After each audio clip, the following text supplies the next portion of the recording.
Student, this is Shaheen, and in this particular lecture video we are going to discuss another question of MCO 04। और इस assignment के हम लोग 3 questions को discuss भी कर चुके हैं और मैंने पूरा आप लोगों को बता भी दिया है। ठीक है, अब बात करते हैं क्वेश्चन नंबर 4 की।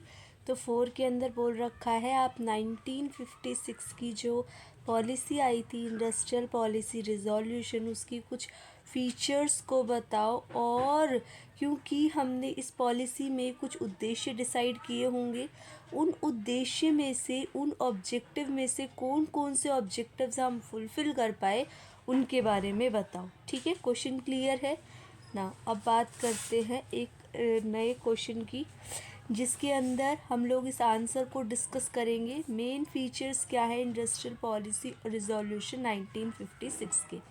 तो अगर मैं 1948 पॉलिसी आई थी पहले, जिसमें कुछ इकोनॉमिक और पॉलिटिकल बैकग्राउंड की तरफ, चेंजेस की तरफ ध्यान दिया गया था।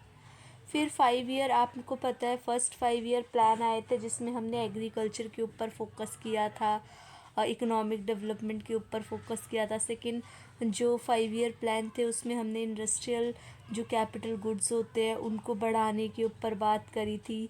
फिर 1954, इन सारे पॉइंट्स को हाईलाइट करना आप लोग, ठीक है, जो भी डेट्स वगैरह वाले पॉइंट है। 1954 दिसंबर में पार्लियामेंट ने सोशलिस्टिक पैटर्न ऑफ सोसाइटी को फॉलो किया। ठीक है, फिर नए क्लासिफिकेशन अब यहाँ से स्टार्ट हो रहा है कि जो हमने 1956 इंडस्ट्रियल पॉलिसी की जो क्लासिफिकेशन की थी उसको हमने 3 हिस्सों में बांटा है, schedule A, schedule B and schedule सी।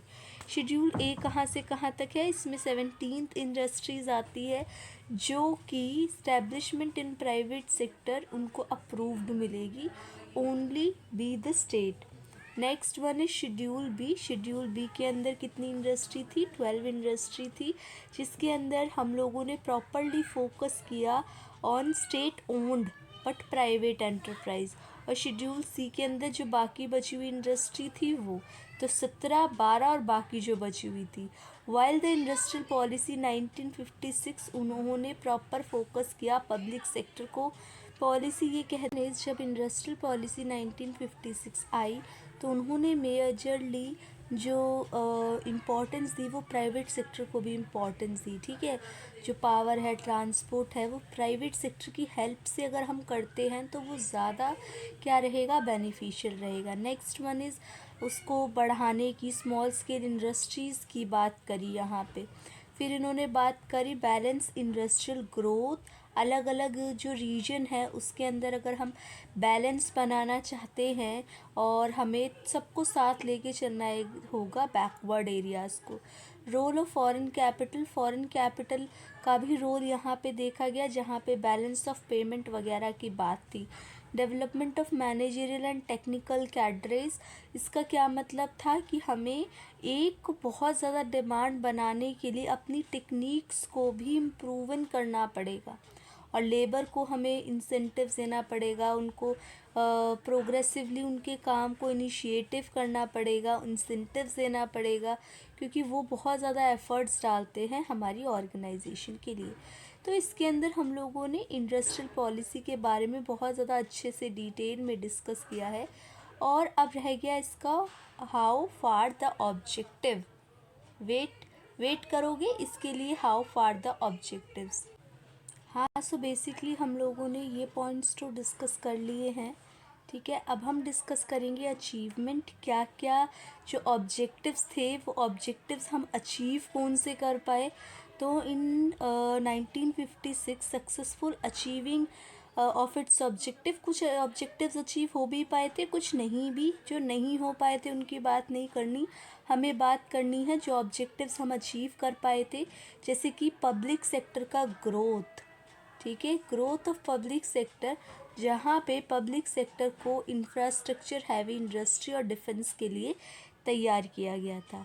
और बेसिक इंडस्ट्रीज़ के लिए पॉलिसी लेड टू, जहाँ पे हमने डिफरेंट टाइप की स्टील, कोल, पावर, इन सब की ग्रोथ के लिए बेसिक इंडस्ट्री को डेवलप किया था। बैलेंस रीजनल डेवलपमेंट, अलग अलग जो बैकवर्ड एरिया से लोग आते हैं, बैकवर्ड रीजन से, झारखंड, छत्तीसगढ़, उड़ीसा, उनकी ग्रोथ इंडस्ट्रीज़ में किस तरीके से कर पाए उनकी बात करी थी, और ये हमने अचीव भी कर पाया था। और एम्प्लॉयमेंट जनरेशन बहुत सारे लेवल पे हम लोगों ने एम्प्लॉयमेंट दिया था, दोनों ही सेक्टर में, public as well as private sector, दोनों ही के अंदर हम लोगों ने बातचीत करी थी कि कैसे अपना डेवलपमेंट कर सकते हो आप, उसके ऊपर डेवलपमेंट कर सकते हो इंडस्ट्रीज़ के ऊपर। ठीक है, तो that is all about this question. इसके अंदर हम लोगों ने इंडस्ट्रियल पॉलिसी रिजोल्यूशन 1956 की बात करी। अब जो नेक्स्ट क्लास रहेगी उसके अंदर हम 5th क्वेश्चन को डिस्कस करेंगे, और ये पूरा असाइनमेंट आपके लिए कंप्लीट डन हो जाएगा। तो अब आप लोगों से मिलते हैं नेक्स्ट लेक्चर वीडियो में। तब तक आप लोग चैनल को सब्सक्राइब करो, शेयर करो वीडियो ज़्यादा से ज़्यादा, और हमारे चैनल के साथ बने रहो। Thank you for watching and be happy.